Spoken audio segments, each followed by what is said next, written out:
Ya está. ¿Qué tal? Buenos días. Hoy día, bueno, buenas tardes. Hoy día vamos a ver el tema de los factores culturales. La semana pasada también ya hablamos sobre la comunicación verbal y no verbal. Y después de eso pasamos a desarrollar el caso de la semana. ¿Ya? Sobre ese punto, sobre el tema de los factores culturales, de hecho, cuando estamos hablando de este elemento, los factores culturales, es fácil, o en todo caso se relaciona mucho con el idioma, ¿no? O con la religión, como algunos de estos elementos que constituyen parte de esta situación cultural propia de cada zona o región con la cual nosotros podemos interactuar. Sí, de hecho el idioma es uno de ellos, tanto como lo es la religión, pero también aparecen otros elementos eh, que se han desarrollado y que justamente nos llevan a analizar estos elementos, ¿no? La distancia de poder, el individualismo, el colectivismo, y otros elementos que vamos a ver ahora a través de lo que nosotros llamamos los elementos que van a poder, van a poder a nosotros permitir analizar una cultura en relación a otra, ¿no? Y es Hofstede, el autor, quien desarrolla justamente estas dimensiones, ¿no? No sé si ustedes habían escuchado antes de este autor de Hofstede y los elementos culturales que él analiza. Sí, profesor. ¿Sí? ¿De acuerdo? Y de lo que ustedes recuerdan, ¿cuáles eran estos elementos culturales que Hofstede nos hablaba?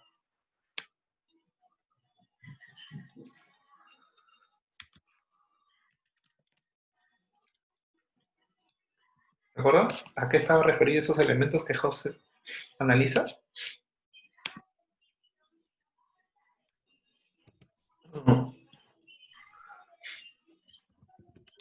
¿Recuerdan? ¿De qué, sobre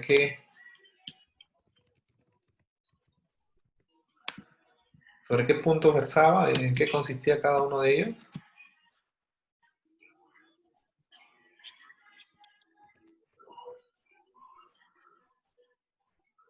¿No? ¿No se acuerdan? No, profesor. ¿No? No tiene que ver con el individualismo, el colectivismo, el machismo, Ya. comunicación directa, algo así, si miraban o no a los ojos. Ok. ¿Son esas? Ajá. Bueno, sí, más o menos se relaciona con esos temas. Pero no recuerdo el término exacto con el que los mencionaba, pero trataba de eso. Lo Ajá. vimos en Ok. marketing internacional. Es decir, Ok, sí, claro. De hecho, lo que bien acabas de decir, ¿no? Es un alcance sobre lo que trata este tema, ¿no? Voy a mostrarles yo aquí hay una página que se llama hofstedinsight.com, donde justamente uno puede ver estos temas, ¿no? Y tocar, o en todo caso analizar, desde el punto de vista cultural, estas situaciones que se presentan en esas diferencias culturales que hay entre un país y otro, ¿no? U otros. Entonces, a ver.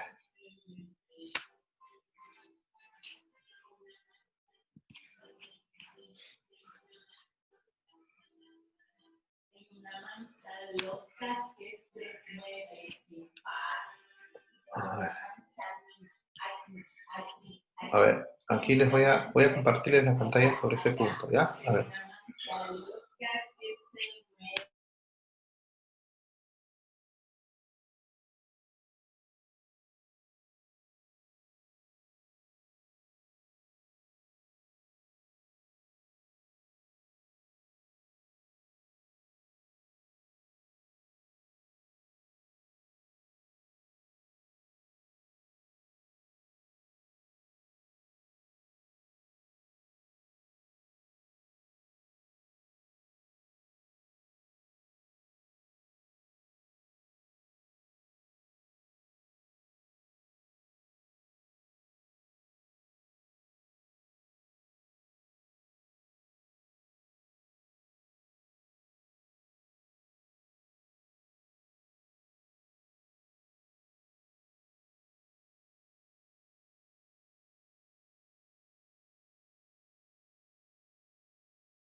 profesor. Ah, sí. Ah, no se escuchaba. Sí, sí, Escuchaba, perdón. profesor. No, sí, disculpe. Creo que algunos alumnos los botó el Zoom, A ver, voy a validar. porque solo hay como 17. Ok, hay un problema ahí de conexión. Parece que sí, ¿no? Parece que sí. Sí, profesor, votaron a la mitad del salón, creo. Me Sí. salió, me votó a mí también. Debe ser un tema de conexión, ¿no? Sí, profesor. Sí, es raro que salgan todos así Sí, de una. debe ser un tema de conexión. Bueno, como les decía, el Hostess justamente nos brinda estas dimensiones, ¿no? Y dentro de estas dimensiones vamos a ver cada uno de estos componentes para luego interpretar qué es lo que este cuadro nos expresa, ¿no? Sobre la base de esos países que estamos comparando, entre ellos el Perú, con China, con Alemania y con Estados Unidos, ¿no? En el caso de la distancia de poder, lo que nos muestra justamente es la, la situación por la cual, ¿no? La sociedad acepta o no el poder a través de cómo se distribuye en ella, ¿no? Eh, y aquí el tema del poder está dado básicamente, ¿no? Donde se liga mucho con la jerarquía, ¿no? En sociedades donde la jerarquía es mucho mayor, entonces la distancia de poder eh, también es elevada, ¿no? En el caso del Perú, por ejemplo, ¿no? La relación entre los jefes y los colaboradores hay una marcada diferencia, entonces la distancia de poder es mayor. En otras sociedades donde esa distancia de poder permite una comunicación fluida entre los miembros o las personas que laboran en una institución o en un lugar, entonces la distancia de poder tiende a ser menor. No hay ningún inconveniente poder conversar con alguna persona que tenga algún cargo de responsabilidad en una organización, ¿no? Y tal es el caso, por ejemplo, de Estados Unidos y Alemania, ¿no? Claro que seguramente si esto yo lo pongo con sociedades que son mucho más tradicionales, voy a pensar aquí a ver,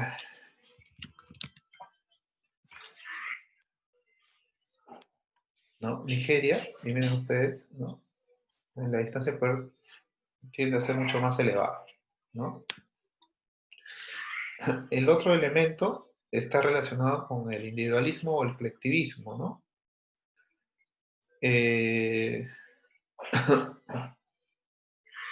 Esto justamente es este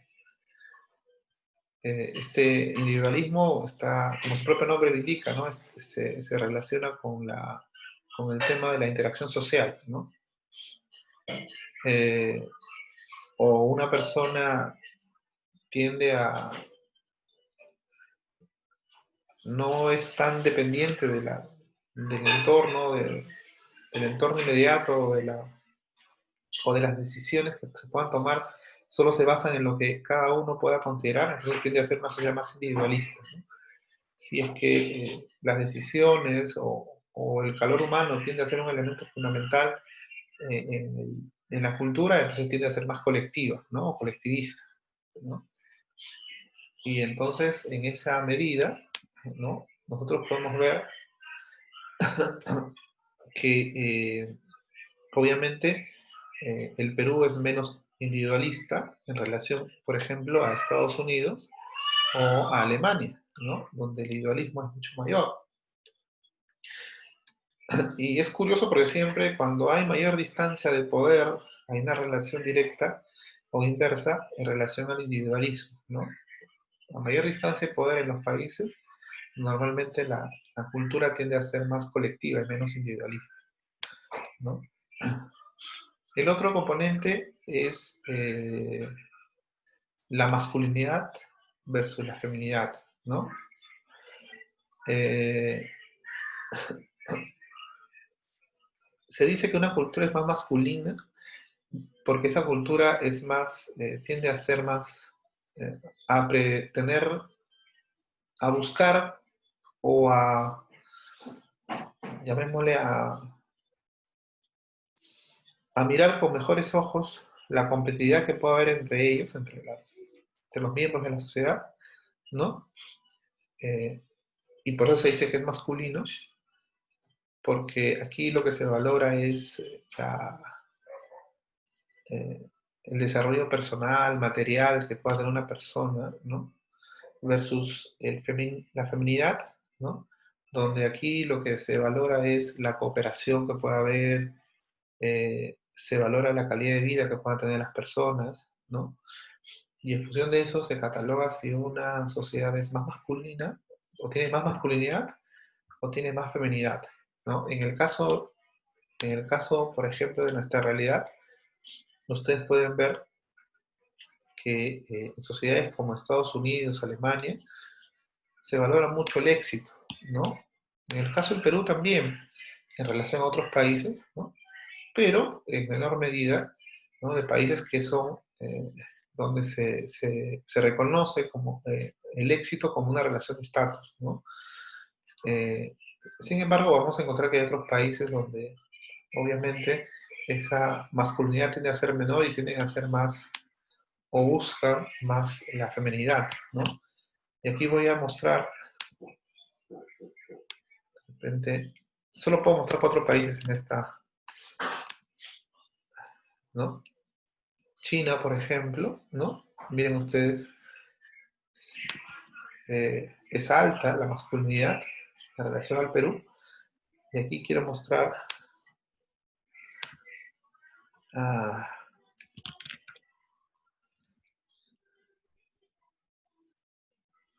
voy a mostrar acá.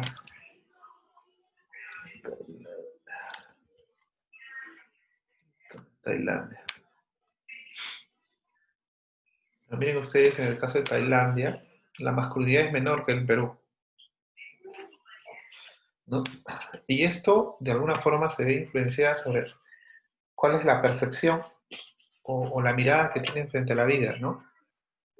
Cuanto la mirada es más hacia el, hacia el individualismo, normalmente hay una relación con la masculinidad, aunque no siempre, ¿sí? Pero, por ejemplo, en el caso de Tailandia, vemos aquí de color verde, ¿no? Tanto como Perú y China tiende a ser más una sociedad colectiva, menos individualista, pero a nivel de masculinidad, Tailandia, ¿no? Prefiere más una vida de cooperación, una vida de armonía entre las partes, entre la sociedad, ¿no? Y no una vida de éxito, que esto se expresa a través de cosas materiales como sociedad, ¿no? Luego aparece el otro elemento que es la aversión o no al riesgo, ¿no? Y aquí sí, aquí sí está dado mucho con cómo mira una sociedad hacia lo que es incierto, ¿no? De hecho, eh, cuanto más una sociedad, cuanto menos, o sea, cuanto más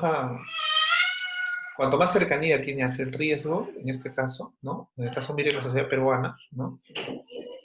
Una visión más hacia lo incierto, ¿no? Se relaciona mucho con el siguiente elemento, que es el tema de la mirada a largo plazo. Cuanto una sociedad tiene una menor mirada hacia el largo plazo, normalmente tiende a vivir el día a día y por lo tanto tiene más una cercanía hacia el riesgo. Porque al no planificar, lo que va a hacer es ver o buscar que las cosas se den conforme se vienen presentando, ¿no? Por eso hay una relación mucho entre la mirada a largo plazo, ¿no? Y el riesgo.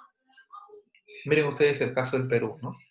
La mirada a largo plazo es mínima, por lo tanto, siempre va a haber muchas situaciones que se le van a presentar justamente por no mirar hacia el largo plazo, y entonces es más afecto hacia el riesgo, ¿no? Sucede lo inverso con sociedades como, en el caso de la sociedad china, por ejemplo, ¿no? Su mirada es más de largo plazo, Y entonces el nivel que pueda tener hacia el riesgo obviamente es menor porque ya todo lo tiene de alguna forma controlado o medido, ¿no? Lo que sí aquí podemos ver, por ejemplo, si aquí yo saco Tailandia, coloco una sociedad como la alemana,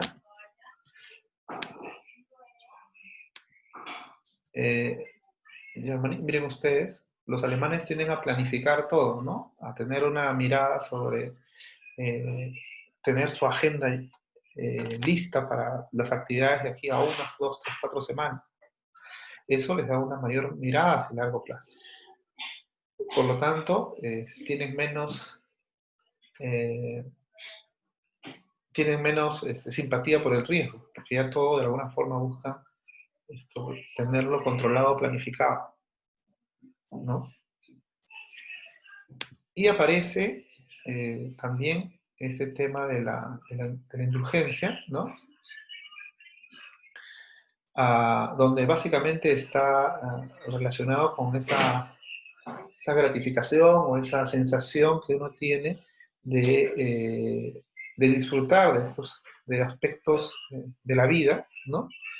Y sentirse feliz en relación a ella, ¿no? En el sentido opuesto, se dice que una sociedad no es indulgente, ¿no? Porque siempre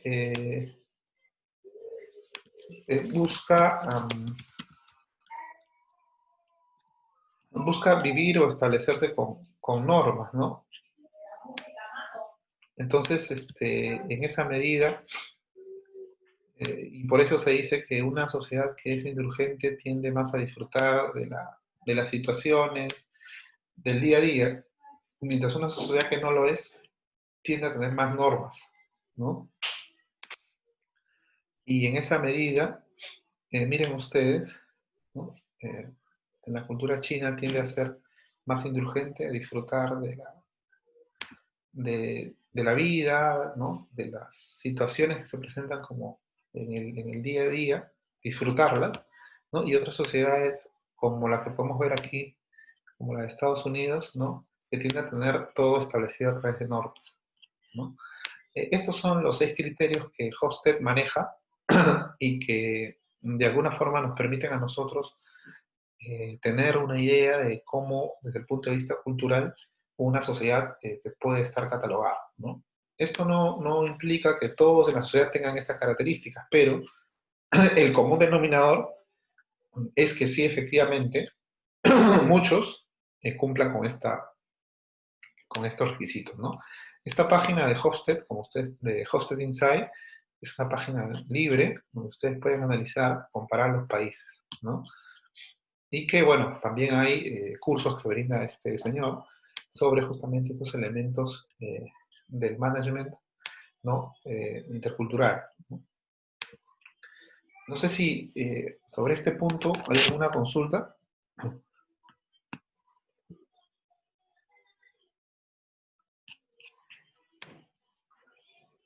¿Ninguna? Bueno, Profesor, disculpe, para ya cuando estaba ahí en la página, como nos botó el Zoom, no se sí. vio en cuál puso para abrir eso. Allá, yo entro aquí a Hosted Insight y después uno ingresa a comparación, ¿no? Uno entra acá, ¿sí? Hosted Insight, aquí, perdón. A ver, Hosted Insight y uno entra aquí y hace la comparación. Ya, profesor, gracias. Ok. ¿Ves? Country Comparison, ahí está. ¿De acuerdo? Entonces, si no hay consultas, vamos a desarrollar la parte práctica del curso. ¿De acuerdo?